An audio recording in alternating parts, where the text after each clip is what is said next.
भगवान श्री कृष्ण वरुण देवता के यहाँ जाते हैं। वरुण देवता ने नंद बाबा को कृष्ण को सौंप देते हैं और बाबा ने कहा बाप रे बाप, मेरी मूड़ा की इतनी चलती। वरुण देवता तो बिल्कुल कांप रहे थे। हम तो सोच रहे कि ये तो ऐसे गैया चरावे वाला, बछड़ा चरावे वाला, इसकी तो बहुत पहुंच है। वो भगवान ने सोचा कि ये मेरी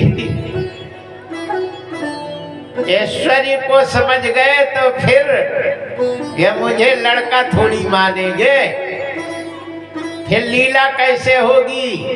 भगवान ने बांसुरी घुमाई और फिर माया पकड़ ली। बाबा कहते हैं कन्हैया, हम तो आज यमुना में बहुत नहाए रे, आनंद ही तो आ गया। भगवान ने कहा हाँ नहा रहे थे, मैया कह रही जल्दी से आ जाओ, बहुत देर हो गई नहाते। बोले हाँ अब चलो, भूल गए। ऐसे भगवान की माया से हम लोग भूल गए हम कहाँ से आए हैं और मरने के बाद फिर जाना कहाँ है, सब भूल गए। नून तेल लकड़ी है ना, बहू लड़का लड़की, घर द्वार, छपाई पुताई, बिल्ला पुट्टी और पेंट और एशियन पेंट, कौन पेंट, पेंट, बहुत सारे। जय श्री सीताराम। पूरे जिंदगी में जितने बाल नहीं उतनी समस्याएं लिए फिर रहे हैं और अपने आप को भगवान का चिंतन नहीं करते हैं। और जय जय श्री सीताराम।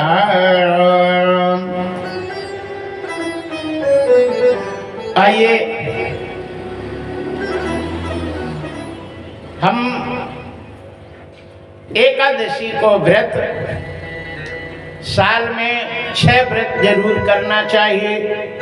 रविन्द्रग्रासे हरिजन्म काले कन्या प्रदाने द्विजभोजने च प्राणप्याने हरिवस्त्रे च मदन्न भोजी नरकम प्रयाति।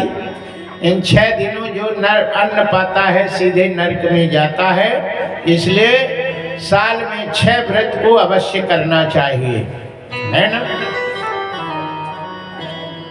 हिंदी में बताई देते हैं, सूर्य ग्रहण और चंद्र ग्रहण पड़े तो सूदक लग जाए तब से अन्न नहीं पाना चाहिए।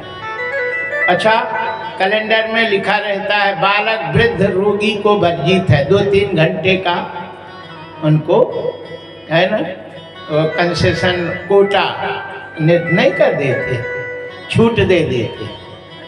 2-3 घंटे बालक वृद्ध रोगी को। एक माता जी थी, करीब 25 साल की रही होंगी। एक छोटा सा लड़का था, बोले महाराज रोटी पाए आए। हमने कहा सूदक तो लगा है। बोले हम तो अब बच्चे हैं, बालक वृद्ध रोगी को वर्जित है। उसका पति आ गया, बोले हमें भी रोटी दे दे।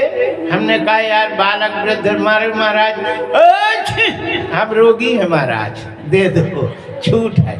बताओ, तो बालक बन जाते हो, वृद्ध बन जाते हो, रोगी बन जाते हो, ऐसे नहीं करना। जब हम रोगी नहीं है तो रोगी क्यों बने, जब हम बालक नहीं है तो बालक कैसे बन जाए। 2, 4, 5 साल 6 साल वो बालक होता है, साल 25 साल की तुम हो गई, अब बालक ही बनी है, मोड़ा हो गया बालक। हम बोले बालक है हाँ बाबा। मेरी मम्मी रोती, मेरी बच्ची, मेरी बच्ची, बच्ची है तब तो बच्ची रोती है। हमने कहा वो तो जिंदगी भर बूढ़ी तक बच्ची कहती रहेगी कि नहीं, माँ बाप को तो बच्ची होती है। जय श्री सीताराम। इसलिए शिव दधीच हरिचंद्र नरेशा, सहे धर्म हित कोटि कलेसा, रंति देव बल भूपि सुजाना, धर्म सयो सही संकट नाना, धर्म न दूसर सत्य समाना। आगम निगम पुराण बखाना। धर्म के समान कुछ भी नहीं है, इसलिए धर्म के लिए हम लोगों को संकट सहना चाहिए, कष्ट सहना चाहिए, तो हमें दूसरा कष्ट नहीं होगा। और यदि धर्म के लिए कष्ट नहीं सहोगे तो संसार के कष्ट के बिना तुम के कारण जी नहीं पाओगे। जय जय श्री सीताराम। जो धर्म के लिए कष्ट सहता है उसे संसार में कष्ट नहीं होता। जो धर्म को कष्ट नहीं सहता उसे संसार का कष्ट होता है, तो वो कष्ट सहा नहीं जाता, इतना कष्ट होता है। जय जय श्री सीताराम। बोलिए बाके बिहारी लाल की जय। श्री हनुमान जी महाराज की जय। आइए, एकादशी के बाद पूनौ आती है और पूनौ को बांसुरी भगवान ने बजाई, और जैसे बांसुरी बजाई और गोपियों ने सुना, फिर क्या कहना है? बोलिए बाके बिहारी लाल की जय। बंसी बजी रे मधुबन में, जो जिया नैया मोरे बस में। वो बंसी बजी रे मधुबन में, जो जिया नैया मेरे बस में। बंसी बजी रे मधुबन में, जो जिया नैया मेरे बस में।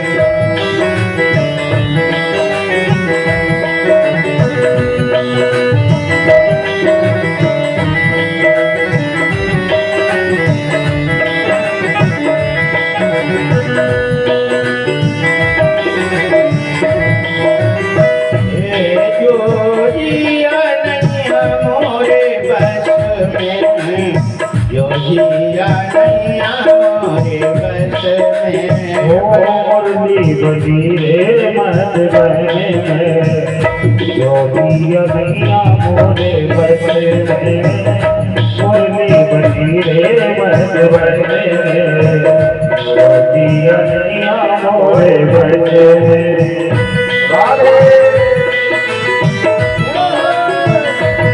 मुरली वाले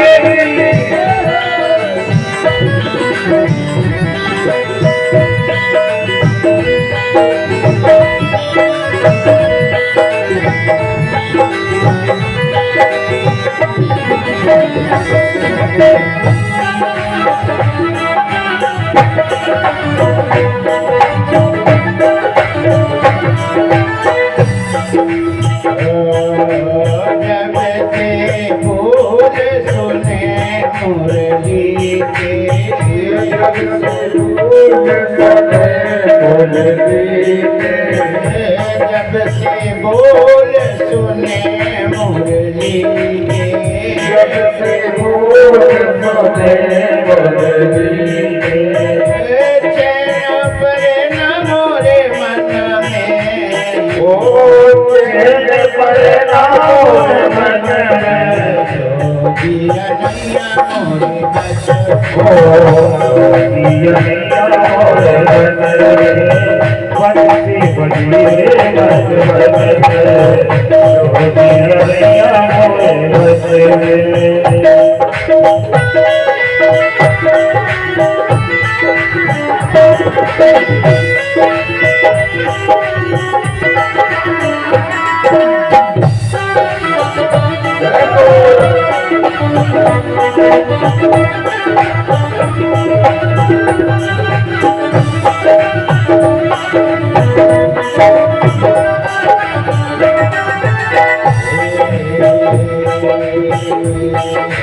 श्याम मिलन का दियरा ओ श्याम मिलन को जियारा करके श्याम मिलन कारियरा करके श्याम मिलन को जियारा करके श्याम बसुर ने नन में ओ श्याम सोने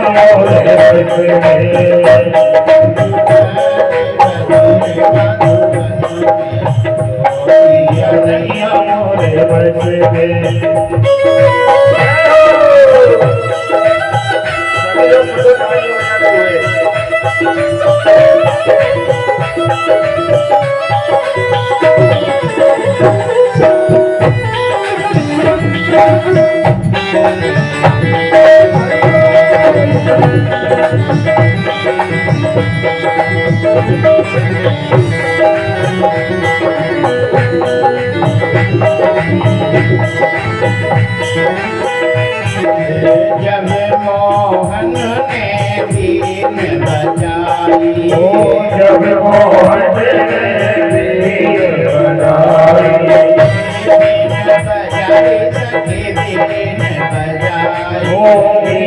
बधाई बीन बधाई मोहन ने बीन बजाई मोहन बीन बधाई प्रेम भिड़ोर नस नस में जो दिया नैया मोरी बस ओ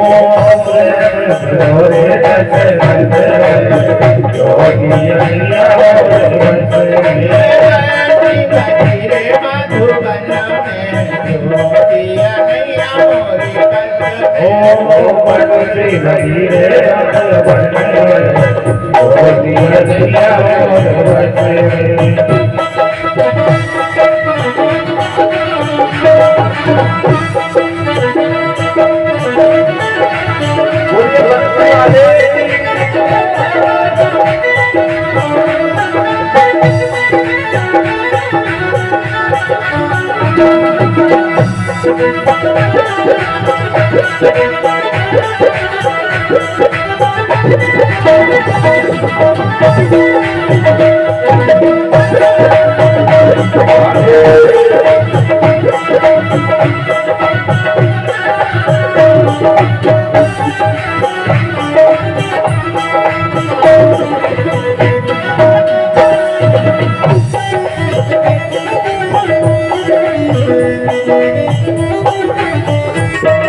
हरिशरणम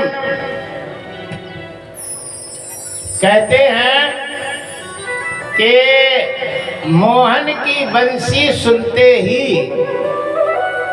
गोपियां का बस में मन नहीं रहा।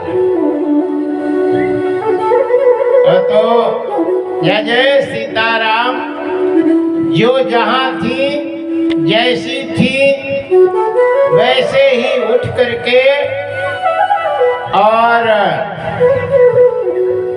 भगवान श्री कृष्ण के बांसुरी जहां बज रही थी वहां जाके पहुंचती थी। सुखदेव जी महाराज कहते हैं श्रीमद् भागवत महापुराण में लिखा हुआ है राजा परीक्षित को भगवान श्री सुखदेव जी महाराज कहते हैं कि दुहंत्यो भी युजः कश्चित् दोहे दोहम हित्वा समुत्सुकाः पयोधिसृत्व संयाव मनोद्वास्या परायुयु। जो गोपियां दूध दूह रही थी, तो आप लोग तो शहर में रहते हो, ये नहीं पता दूध कैसे दुहा जाता है। गोपियों को पता है, कछु तो जानती हैं। ऐसे अंगूठा टेढ़ा करके और थन को यहाँ फंसा के और दबा के, और है ना, दो ही हाथ से चाऊ माऊ, ऐसे चाऊ माऊ चाऊ। और उन्होंने बांसुरी सुनी तो चाऊ नीचे माऊ ऊपर, फिर हाथ आगे के पीछे नहीं हुआ, और बर्तन उनने गाय के नीचे से नहीं उठाया, ऐसे हाथ किए भगवान के पास चली गई। परिवेशात्म, जो कपड़ा पहन रही थी, जितना पहने थी उतने ही पहने, फिर आगे नहीं पहने। जो दूध पिला रही थी बच्चे को, सुनी तो दूध पिलाना छोड़कर, और जो आंख में काजल लगा रही थी ऐसे, ये मध्यमा अंगुली को ऊपर करते ऐसे, और इससे आंख ऐसे यहाँ आधे तक गया। बांसुरी सुनी तो इतने हाथ ऐसे किए हुए पहुंच गई, फिर न ये ऊपर आया न हाथ यहाँ पे ऐसे धरी। जो चटुआ लिए महेरी परोस रही थी, हाथ में डेगची और महेरी, ऐसे की तो ऐसे किए। जो गाय का सानी का गुट्टा गाय के पास चरबे रखने जा रही थी, सुनी तो गुट्टा लिए पहुंच गए। जो चादर बिछा रही थी, फटकारी थी, बिछाना ही था, तो ऐसे चादर लिए चली गई।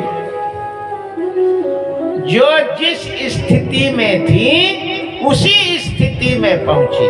जो चूड़ी पहन रही थी तो अकेले पहने तो कैसे पहनती, एक हाथ से ऐसे करे, ऐसे धीरे धीरे धीरे धीरे ऐसे सरकाना पड़ता, और आधे तक गई, और बांसुरी सुनी तो ऐसे चूड़ी लिए खड़ी। अच्छा, कथा को ध्यान से सुनना। जब जाई रही थी तो दूध का ऐसे चाऊ माऊ ऐसे हाथ ऐसे कर लेती, ऐसे कर लेती, आँख ऐसे कर लेती, है ना, वो कर लेती, फेंक देती, चटुआ फेंक देती, डेगची फेंक देती, भूसा की डलिया फेंक देती, सीधे खड़ी हो जाती। ऐसा कुछ नहीं, जो स्थिति थी उसी स्थिति में भगवान के सामने पहुंची। अब जब ऐसी स्थिति में पहुंचे तो कोई क्या सोचेगा। खा रही थी रोटी कौर, अब उतना न कौर भीतर न बाहर। भगवान ने देखा, बोले वो कौर अंदर नहीं गया, जो कहते हो कोई समस्या जरूर है इनकी। या तो दूध पिला रही तो मोड़ी मोड़ा कोई ले गया, या तो चद्दर बिछा रही पति तो किसी का पति कोई उठा ले गया हो, तो हमारे पास आई।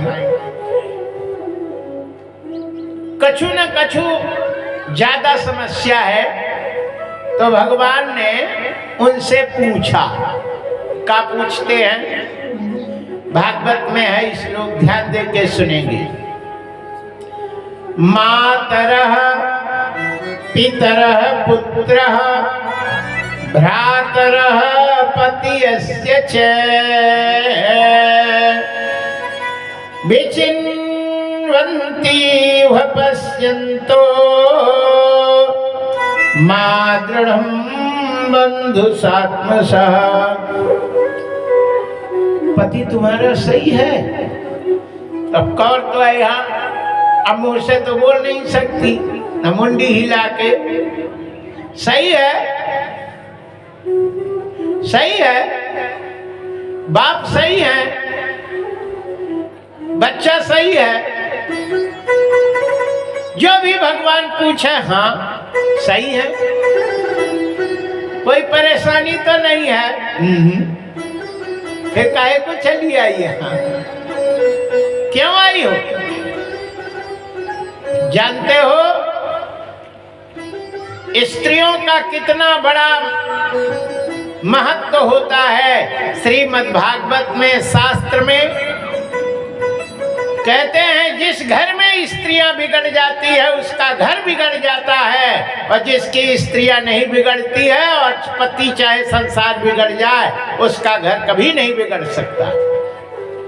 पति अच्छा हो, ससुर सास सब अच्छे हों, और स्त्री यदि बिगड़ जाए तो फिर वो घर को बनाना किसी के बस की बात नहीं है। और जिनकी स्त्रियां बनी रहती, अच्छी रहती हैं, और घर चाहे कितना बिगड़ा हो लेकिन घर बिगड़ नहीं सकता।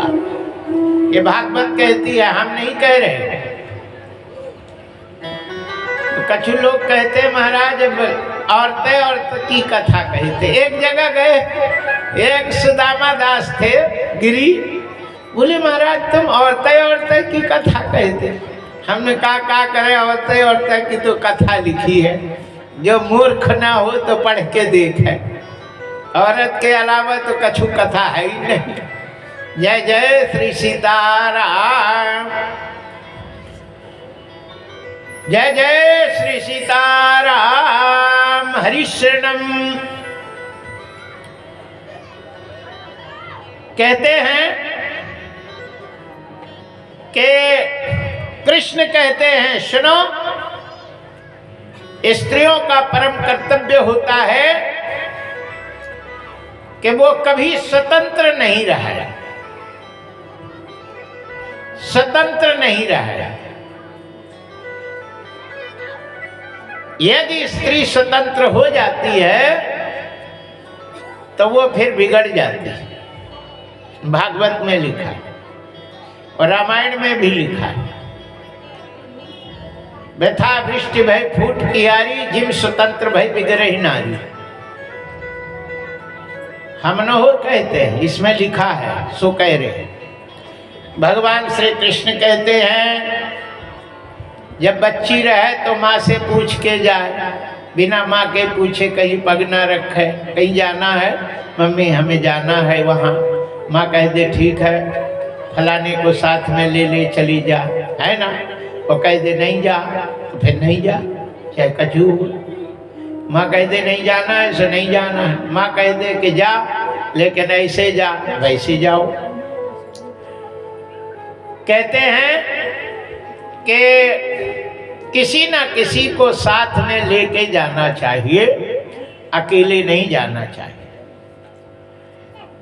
जब शादी हो जाए तो पति को साथ में ले जाए, या देवर को ले जाए, या किसी न किसी को साथ में ले जाना चाहिए। और जब बूढ़ी हो जाए तो नातिन वगैरह नाती को साथ में ले जाए, या पड़ोसी को कोई न कोई साथ में होना चाहिए। स्त्री शक्तिशाली होती है, लेकिन वो बोल जैसे होते, जैसे कदुआ है, लौकी है, किसी का सहारा हो तो खूब काम करती है, और सहारा नहीं हो जाए तो वो फिर है ना अपने। इसीलिए स्त्रियों का जो सहारा होता है वो पति होता है, और पति साथ में रहता है तो वो चंडी बन जाती है ना, वो ताकत रहती है। और पति भी ताकतवर रहता है, और जिनकी पत्नी नहीं रहती उसकी ताकत खत्म रहती है। जय जय श्री सीताराम। इसलिए सीता जी कहती हैं जिया बीन देहा नदी बीन बारी जिय बीन देहा, नदी बीन बारी ऐसे नाथ पुरुष बीन नारी जिय बीन देहा।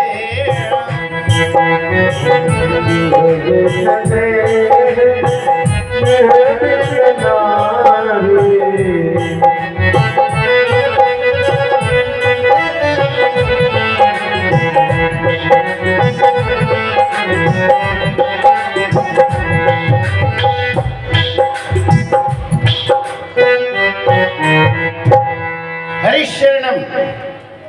शरीर में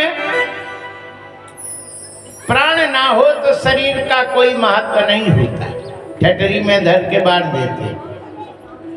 नदी में पानी ना हो तो नदी को भी कोई नहीं देखता है। पंप कहाँ धरेगा, पानी नहीं है। इसी प्रकार स्त्री का कोई सहायक नहीं होता है, सहारा नहीं होता है, तो उसका आगे का रास्ता बंद रहता है ना। और कोई सहायक होता है, सहारा होता है। पति है ठीक है, लड़का है तो भी उसको दम रहता, सहारा पति की ही आत्मा रहती, ठीक है। लेकिन कुछ नहीं है तो फिर किसके, कैसे उसका चलेगा। कोई ना कोई सहारा होना चाहिए। जय जय श्री सीताराम। आइए भगवान श्री कृष्ण कहते हैं, हम नहीं कह रहे, कृष्ण कहते हैं, स्त्रियों को कभी भी अकेले घनघोर जंगल में कहीं भी मनमाना नहीं आना चाहिए। और स्त्रियों को कभी भी पति की अवहेलना नहीं करना चाहिए। लेकिन कौन से पति, भागवत में लिखा, हम नहीं कह रहे, बोलो कि बाबा जी कह रहे थे, हमें नहीं मरवा देना भैया। हम कौन होते, हम तो सीधे लिखा है पढ़ रहे। कृष्ण कहते हैं दुःखशीलो दुर्भगो वृद्धो जड़ो रोग्य धनो पिबा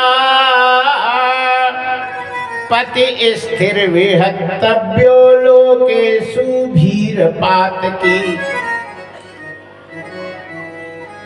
ये भागवत का श्लोक है। और इसी श्लोक को तुलसी बाबा ने रामायण में चौपाई लिखी है। वो कौन सी चौपाई है ये लोग सब समझते हैं। अरे वृद्ध रोग बस जड़ धनहीना अंध बधिर क्रोधी अति दीना। वृद्ध रोग बस जड़ धनहीना अंध बधिर क्रोधी अति दीना। ऐसे पति करेंगे अपमाना नारी पाव जमपुर दुख नाना। कई धर्म एक व्रत नेमा काय बचन मन पति पद प्रेमा। कई धर्म एक व्रत नेमा काय बचन मन पति पद प्रेमा। वृद्ध रोग बस जड़ धनहीना अंध बधिर क्रोधी अति दीना। ऐसे पति कर दिए अपमाना नारी पाव जमपुर दुख नाना। कई धर्म हीन व्रत नेना काय बचन मन पति पद प्रेमा। अच्छा, आप लोग ध्यान दे के सुने, वो सभी पति ध्यान दे के सुने। इतनी बातें कहने की क्या जरूरत थी।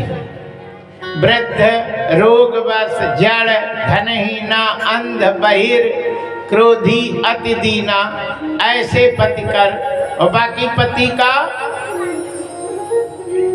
ऐसे पति का अपमान करे तो नरक जाना पड़ता है, और पति का अपमान करे तो नरक नहीं जाना पड़ता है ना। और कौन पति है? रामायण में तो नहीं लिखा, लेकिन भागवत में लिखा। लोकेषु भीर पातकी, जो पति पापी है, दुराचारी है, व्यभिचारी है और अधर्मी है, ऐसे पति की बात कभी स्त्रियों को जीवन में नहीं मानना चाहिए, न उनका सम्मान करना चाहिए। ऐसे पति का सम्मान करना चाहिए जो बूढ़ा हो गया है, धर्मात्मा है, सदाचारी है, रोगी है, उसका अपमान कर दे तो स्त्री नरक में जाती है। और नहीं तो सीधे लिख देते पति परमेश्वराय नमः, सभी पति परमेश्वर है, किसी का अपमान नहीं करो। लेकिन नहीं, दुराचारी पति है, दारूखोरा पति है, पौआ पी के आया, ले चेस तू भी कर ले, पत्नी को भी कहता ले तू भी पी, ये देख ठटरी में धरे। ऐसे पति की बात मानो, सो पौआ तुम भी सीख लो, तुम भी पियो।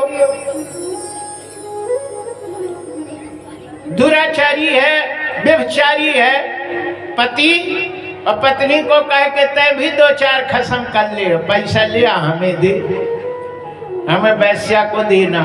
बताओ, ऐसे पति की बात माननी चाहिए? बोलो, कभी नहीं मानना चाहिए। जाके प्रिय न राम वैदे ही तजियो ताहि कोटि बैरी सम यद्य पद्युम परम स्नेही। पति राक्षस है, असुर है, दारू पीता है और व्यभिचार है, दूसरे औरत से संबंध रखता है, ऐसे पति की कभी बात नहीं माननी चाहिए, न उसका सम्मान करना चाहिए। सम्मान के अधिकारी तो वही है जो धर्म में रहता है। जिस देश जाति में जन्म लिया बलिदान उसी पर हो जावे, वह शक्ति हमें दो दया निधे, कर्तव्य मार्ग पर डट जावे। तुम लोगों को ये पता नहीं कि हम ब्राह्मण हैं, तुम्हें ये नहीं पता कि मैं हिंदू है, तुम्हें ये पता नहीं है कि हम कौन हैं, सीधे पौआ पी के और घूमते हुए आ गए और पत्नी हमारी आरती उतारे, ठटरी में धर देगी। जय जय श्री सीताराम। शास्त्र में कभी भी ऐसा नहीं कहा है कि तुम दुराचारी पत्नी के पत्नी हो तो तुम भी दुराचार करो, ऐसा कहीं नहीं लिखा है। और कहीं लिखा हो तो बताओ, कोई पुराण में लिखा हो तो हमको बता देना। जब भगवान श्री कृष्ण कहते हैं कि दुर्भगो दुःखशीलो दुर्भगो वृद्धो जड़ो रोग धनो पीवा पति स्थिर विहत्तव्यो लोकेषु भीर पातकी। पातकी पति को छोड़कर, दुराचारी पति को छोड़कर शेष पतियों की सेवा करना चाहिए, प्रेम करना चाहिए, उसकी आज्ञा का पालन करना चाहिए। और तुम लोगों के पति तो कितने अच्छे हैं और उनको छोड़कर तुम आई हो, क्योंकि सबके पति को हमें बायोडाटा मालूम है, कितने धर्मात्मा हैं, और फिर छोड़ के तुम आई नरक में जाओगे। जाइए यहाँ से। ओ, भगवान के डांट सुन के उनके तो होश घावड़ हो गए और कांपने लगी, मुख पीला पड़ गया, आंखों से आंसू बहने लगे और थर थर कांपने लगी और उनकी चूड़ी अपने आप नीचे गिर गई, इतना शरीर सूख गया। रोते हुए गदगद बाड़ी में गोपियों ने कहा, अब ध्यान दे के सुनो, गोपियां क्या कहती, मैवं विभो रहति भवान गदितुम निशंसा संत्यज्य सर्व विषयान् तव पाद मूलम भक्ता भजस्य दुर्वग्रहमात्यजस्मान् देवो यथादि पुरुषो भजते मुमुक्षा। इस श्लोक का अर्थ गोपियां कन्हैया से कहती हैं, वाह कान्हा तुमने तो बहुत अच्छी बात कही। जो तुमने कहा बिल्कुल 100% सत्य है, झूठ नहीं कहा, तुम सही कहे। लेकिन हम जो कर रही हैं वो भी सत्य कर रही है, सही कर रही है, और तुम हमें डांट रहे। अच्छा कन्हैया, मैं एक प्रश्न तुमसे पूछती हूँ। बोले देख नहीं दो, पूछो। बोले यदि सही सही बता दिए तो मैं अभी चली जाती हूँ, और कभी जीवन में तुम्हारा नाम मुंह में नहीं आएगा। हम भी गोपी, और उत्तर नहीं दिए तो ये समझ जाना तुम्हारा हाल क्या होगा। कन्हैया ने कहा, अरे हम तो सब उत्तर देंगे, बोलो। गोपियों ने कहा, कन्हैया कोई सवाल ना लगे, कठिन हो तो क्या करना पड़ता है? गणित जानने वाले सब ध्यान दे के सुनेंगे। जब सवाल नहीं आता तो मान लिया जाता है माना धन यक्ष है ना, फिर लगाते हैं तो लग जाता है, कछु मानना पड़ता है। कठिन सवाल है इसलिए मैं माने लेती हूँ कि गृहस्थ एक पेड़ है, मान लो। कठिन लंबा है सवाल, इसलिए माने लेते हैं कि गृहस्थ एक पेड़ है। कन्हैया ने कहा ठीक है मान लो। तो वो बोले कान्हा ये बताओ कि जब गृहस्थ पेड़ है, वृक्ष है, तो वृक्ष में पति कौन सा हिस्सा होता है पेड़ का? कृष्ण ने कहा पेड़ का तना पति होता है, जो तना होता है वो पति होता है। बोले पत्नी का होती है? बोले डाली पत्नी होती है। बोले फल को होता है? बोले पुत्र फल होता है। बोले जड़ को होता है? कन्हैया ये और बता दो। जड़ को होता है। भगवान ने कहा जड़ मैं हूं। तो बोले पानी जड़ में देना चाहिए कि तना में देना चाहिए कि डाली में कि फल में? भगवान इतना सा मोह रह गया उनका। बोले जड़ में आग रख दो और तना में खूब पानी डालो और डाली में डालो और फल में खूब झारा लिए और नीचे आगी डाल दो, सब पेड़ सूख जाएगा। इसी प्रकार कन्हैया जो मेरा पति है ना, उसके जो प्राण है, आत्मा है, वो तुम हो। और तुम जब तक उसके अंदर रहोगे तो पति सुरक्षित रहेगा, हंसता बोलता रहेगा। और जिस दिन प्राण निकल जाएगा, आत्मा निकल जाएगी, तो ठटरी में धरा चला जाएगा, कोई पूछता नहीं है। याद रखिए, अरे तुम हो एक अगोचर सबके प्राणपति, स्वामी सबके प्राणपति। किस विधि मिलो दया में, किस विधि मिलो दया में, तुमको मैं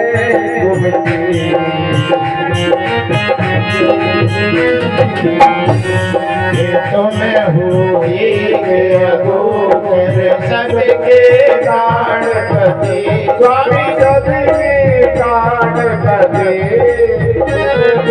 मिलो दया में, प्रभु मिलो दया में, तुमको मैं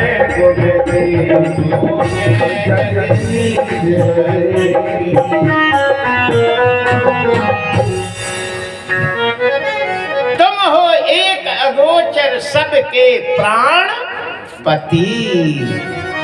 बोलो पति है, अप्राण ना हो तो जय सीताराम है ना, कोई थोड़ी देखता, छू नहीं सकता। शास्त्र में लिखा है कि पति के अंदर से यदि प्राण निकल जाए तो स्त्रियों को छूना बहुत बड़ा पाप लगता है, स्पर्श नहीं कर सकते। स्पर्श जब तक कर सकते हैं जब तक उसमें प्राण रहे, आत्मा रहे, तो पत्नी खूब छुए, और प्राण निकल जाए तो फिर पत्नी उसको छू नहीं सकती, देख नहीं सकती। देखना भी शास्त्र में निषेध है कि नहीं? है कि नहीं है? यदि निषेध नहीं होता तो जब भरत जी ने राजा दशरथ की लाश को तेल से निकाला, रही नारी दर्शन अभिलाषी, कौशल्या आदि सभी पति के दर्शन की अभिलाषी थी, लेकिन उन्होंने दर्शन नहीं कराया था। कि कराया था? कहीं लिखा है? क्योंकि उसमें आत्मा नहीं है, और असली पति तो परमात्मा ही होता है, और यदि परमात्मा उसके अंदर नहीं है तो वो अपना कोई नहीं है, और परमात्मा है तो अपना जान है, जान। जय श्री सीताराम। और गोपियों के ज्ञान को देखकर कन्हैया तो सीधे ही राम रह गए। उन्होंने कहा हम का जाने तुम्हें कितना ज्ञान है। जय श्री सीताराम। हमने तो खामोखा तुमको डांट दिया। भगवान श्री कृष्ण ने रास लीला की। रास लीला का मतलब जानते हो? भगवान ने ये मनुष्य के रास जो छिपा है वो क्या है, ये मैं आपको बता रहा हूं। पूरा संसार रास लीला है कि नहीं? हर व्यक्ति के 5 ज्ञानेंद्रिय और 5 कर्मेंद्रिय होती है। शब्द, स्पर्श, रूप, रस और गंध, ये 5 विकार मनुष्यों के अंदर रहते हैं। स्त्रियों में रहते, पुरुषों में रहते। इन 5 विकारों के कारण जीव बंध जाता है ना? और बंध करके और अपनी दुर्गति करा देता है। भगवान श्री कृष्ण ने उन गोपियों के देखने मात्र से उनके अंदर के ये 5 विकार को खत्म कर दिया और वो स्वतंत्र हो गई। जय जय श्री सीताराम।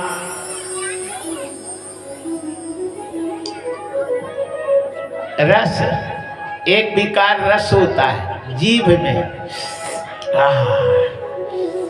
क्या रसगुल्ला, ओह क्या सब्जी है, क्या प्याज डाल रे, खूब बढ़िया, खूब लहसुन का गरम मसाला, क्या तड़का और सब्जी।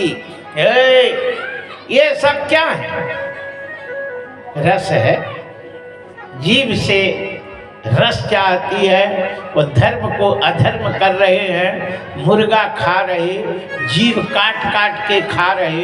हे भगवान, लोगों को ये नहीं मालूम है कि हम किसी जीव की हत्या कर रहे इस रस के लिए।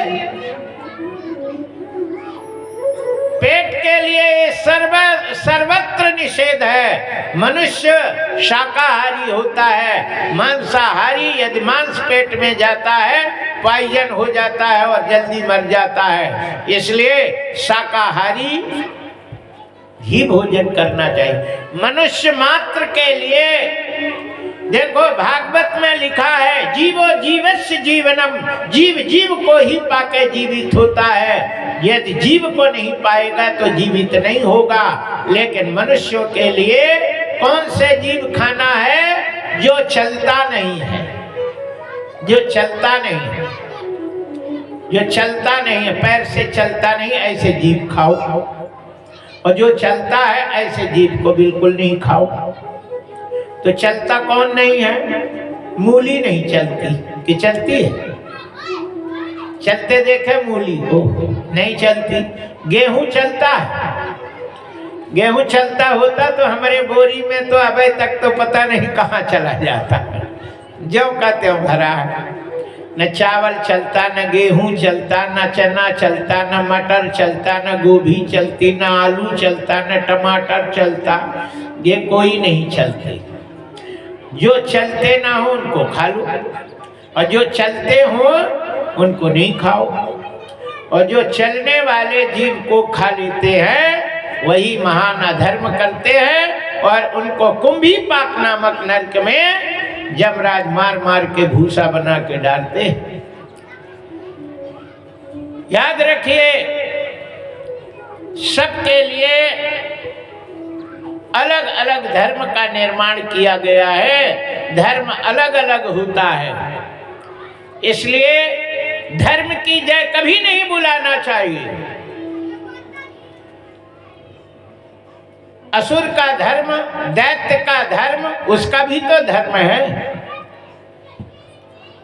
असुरों का धर्म दूसरे को मारना है। शेर का धर्म है कि कोई जानवर हो उसको पकड़ के खा जाओ, वो उसका धर्म है।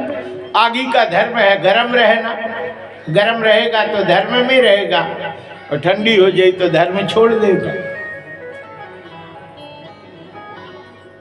मुसलमानों का धर्म अलग है। धर्म की जय कभी नहीं बुलाओ, सनातन धर्म की जय बुलाना चाहिए, क्योंकि तुम सनातनी धर्म के सनातन को मानते हो। कभी भी सनातन धर्म की जय हो, धर्म की जय नहीं। क्यों सबके धर्म की जय हो? असुरों के धर्म क्यों जय हो? हमारे सनातन धर्म की जय होनी चाहिए। याद रखिए, कछु कछु बोलते हैं धर्म की जय हो। अरे काहे के धर्म की जय? सनातन धर्म की जय होनी चाहिए। बोलिए सनातन धर्म की, जोर से बोलो, सनातन धर्म की। हरिशरणम। इसलिए सबका धर्म अलग अलग है, शेर का धर्म अलग है, सनातन धर्म अलग चीज होता है। हमारे सनातन धर्म में किसी जीव को नहीं खाते, जो चलता है, जो नहीं चलता ऐसे जीव को पाना चाहिए। शब्द स्पर्श रूप रसगंध इन भगवान श्री कृष्ण उन गोपियों को देखे और देखने मात्र से उनके सारे विकार शांत हो गए और वो परम महात्मा हो जाती हैं। और भगवान ही एक ऐसे हैं कि मोर का पंखा धारण करते हैं। मोर के पंखे का मतलब है कि मोर कभी भी मोरनी को छूता नहीं है और मोरनी गर्भवती हो जाती है। इसी प्रकार भगवान कृष्ण सदैव मोर का पंखा लगाते हैं और राम जी कभी मोर का पंखा लगाए? राम जी, जिसको मालूम हो हाथ उठाएं। नहीं है, नहीं लगाए। पीछे के लोग रामायण पढ़ने वाले, राम ने कभी मोर का पंखा लगाया? नहीं लगाया। तुम नहीं जानते हो, लगाया है। राम जी मोर का पंखा लगाए हैं, रामायण में लिखा है। कहाँ लगाए ये बताई देती। अरे मोर पंख सिर सोहत नीके, अगुच्छ गोच्छ बीच कुसुम कली के। मोर पंख सिर सोहत नीके, मोर पंख सिर सोहत नीके, गोच्छ गोच्छ बीच कुसुम कली के। मोर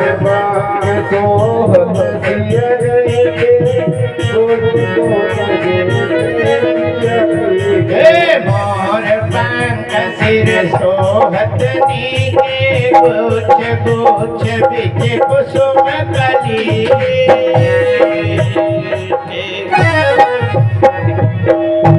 जब भगवान पुष्प वाटिका में जाते हैं, बहुत सी सीता के साथ सहेलियां थी और फूल तोड़ रहे थे। और सीता जी ने जब पहले राम जी को देखा तो वहां देखती है कि मोर पंख सिर सोहतनी के। भगवान मोर का पंखा लगाए थे और बीच बीच में कुसुम कली के फूल को गुच्छा गुच्छा ऐसे सिर पे लगाए हुए थे और कहीं मोर का पंखा नहीं लगाए थे। क्यों? क्योंकि वहां बहुत सी सखियों के बीच में सीता जी हैं और उस समय उनको मोर पंखा लगाना उचित था। और भगवान कृष्ण तो सदैव बहुत सखियों के बीच में रहते, 1 मिनट नहीं रहे अलग, है ना। राम जी तो सीता के साथ अकेले रहे, लेकिन कृष्ण भगवान 16,108 पत्नियों के बीच में रहे, इसलिए उनको हरदम मोर का पंखा लगाना पड़ा। जय जय श्री सीताराम। हरि शरणम। आइए